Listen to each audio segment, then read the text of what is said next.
Hello and welcome back to the channel. Today I'm going to be delving deep into one of the most spine-chilling and enduring paranormal stories in American history, the Bell Witch Haunting. Now this tale isn't just a ghost story, it's a saga filled with mysterious creatures, disembodied voices, physical assaults, and even an alleged encounter with a future president. So settle in and maybe keep the lights on and prepare yourself for a journey into the unknown. Trust me, this is one haunting you won't forget.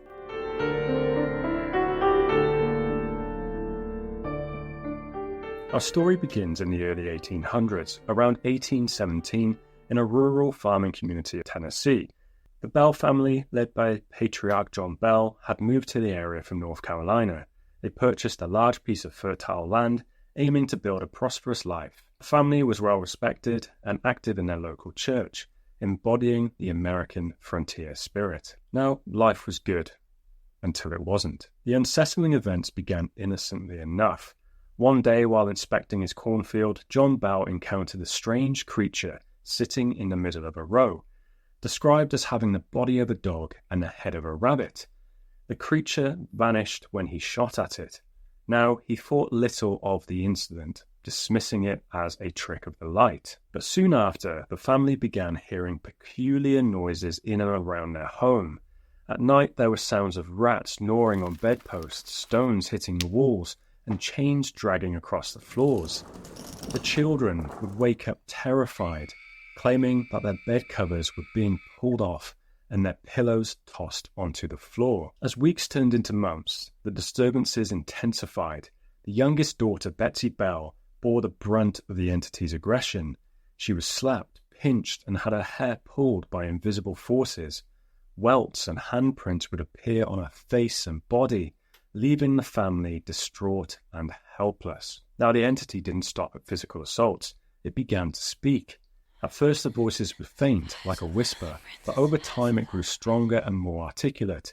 The spirit started to sing hymns, quoted scripture, and even carried on intelligent conversations. It seemed to know intimate details about people, including their pasts and secrets that they had never shared with anyone else. Desperate for relief, John Bell confided in his closest friend and neighbor, John Johnston. Skeptical but concerned, James and his wife agreed to spend a night at the Bell home. They too experienced the unexplained phenomena. Their bed covers were yanked away, and James was slapped by an unseen hand. The next morning, he told John, "There is no doubt that your house is haunted." Word spread quickly through his community, and soon people from all over were visiting the Bell farm to witness the supernatural events. Some came out of curiosity, others out of fear, and a few to offer their help. Now, let's introduce Kate. The entity began to refer to itself as Kate, claiming to be the spirit of Kate Batts, a neighbor who was believed to be a witch. Kate Batts was a real person, a woman known for her eccentric behavior and outspoken nature. She had a reputation for being contentious, and there were rumors of a land dispute between her and John Bell. Now, this Kate took a particular interest in tormenting John and Betsy. She often taunted John, mocking his illness and threatening to kill him. To Betsy, she was both cruel and oddly protective, assaulting her physically, but also warning her against marrying a local boy named Joshua Gardner. One of the most intriguing aspects of the Bell Witch legend is the supposed involvement of General Andrew Jackson, who would later become the 7th President of the United States. Fascinated by the stories of the haunting, Jackson decided to investigate for himself. As the story goes, Jackson arrived with a group of men, including a self-proclaimed witch hunter. As they approached the Bell property, their wagon suddenly halted. The horses couldn't pull it, and the wheels seemed stuck on level ground. After several minutes, Jackson allegedly exclaimed, "By the eternal, boys, it's a witch." A disembodied female voice responded, telling them they could proceed and that she would see them later that evening. That night, the witch hunter bragged about his plans to exorcise the spirit. In response, Kate tormented him relentlessly, pinching, slapping, and chasing him out of the house. A humbled Jackson and his men reportedly left the next morning, with Jackson stating, "I'd rather fight the British again than face the Bell Witch." Now, it's important to note that while this story is a significant part of the legend, there is no historical record confirming Andrew Jackson's visit to the Bell Farm. However, it does add an intriguing layer to the tale. John Bell's health worsened over time. He began experiencing episodes of facial twitching and difficulty swallowing. The entity took credit for his ailments, taunting him. Now, family members often heard Kate cursing John, saying she would kill him. In December 1820, John Bell was found unconscious in his bed. A strange vial containing a dark liquid was discovered nearby. The family, unsure of what it was, tested it on their cat. Tragically, the cat died almost instantly. Kate's voice rang out triumphantly, claiming she had given John a fatal dose. John Bell passed away on December 20th, 1820. His funeral was one of the largest ever held in Robertson County. As mourners paid their respects, the entity disrupted the service, singing drinking songs loudly. Her laughter echoed as the family laid John to rest. Following her father's death, Betsy Bell's life remained turbulent. Despite deep affections, she broke off her engagement to Joshua Gardner, possibly due to Kate's persistent warnings and threats. In April 1821, the entity bid the family farewell, stating she would return in 7 years. True to her word, Kate allegedly reappeared in 1828, visiting John Bell Jr.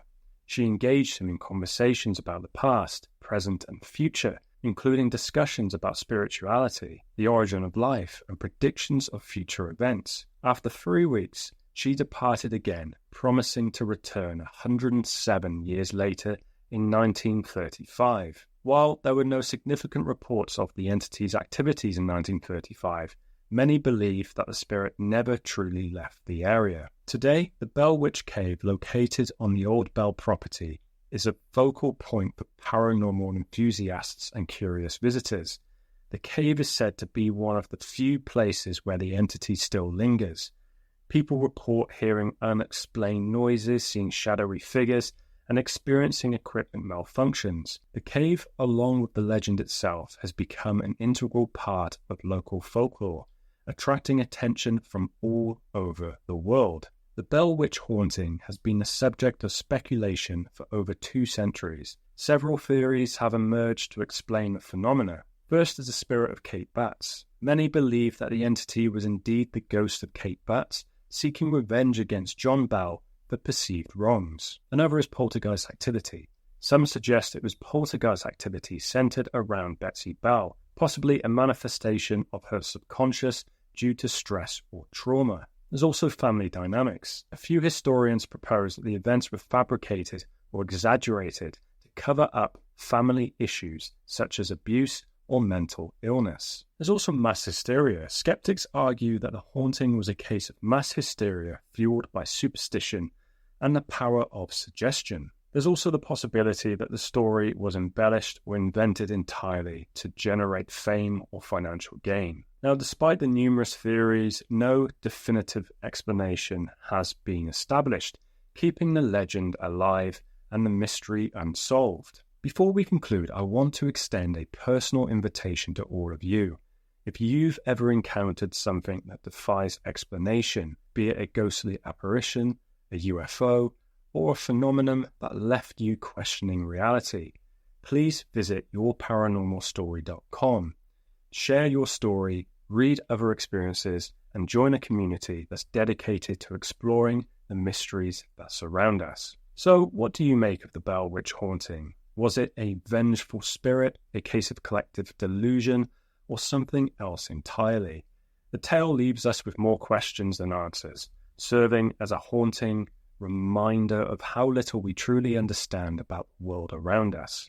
I'd love to hear your thoughts. Do you believe in the supernatural elements of this story, or do you lean towards a more rational explanation? Let me know in the comments below. If you found this deep dive into one of America's most enduring legends fascinating, don't forget to like, share, and subscribe.